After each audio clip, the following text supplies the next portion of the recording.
fala livremente, como na psicanálise. Você vai para a terapia, você fala o que você quiser, fala à vontade.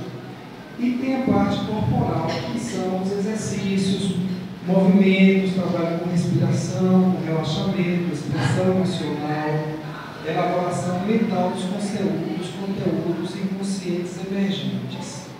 Ou seja, muitas pessoas que não têm que não sabem muito bem sobre a bioenergética dizem que a bioenergética é apenas uma catarse, que você só coloca a emoção para fora e que isso não resolve nada.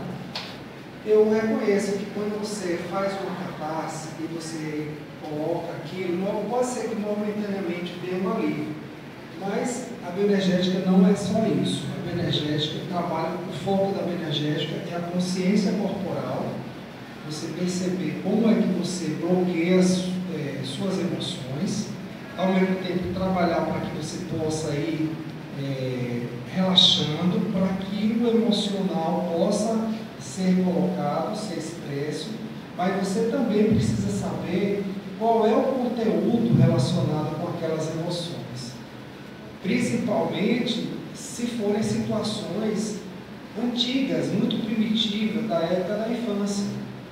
Então, a gente vai fazendo esse processo, como se fosse assim, um processo de escavação, onde a gente vai aprofundando cada vez mais, até atingir os traumas mais primitivos que a gente traz, desde o momento do nascimento até o momento de toda a formação da nossa personalidade.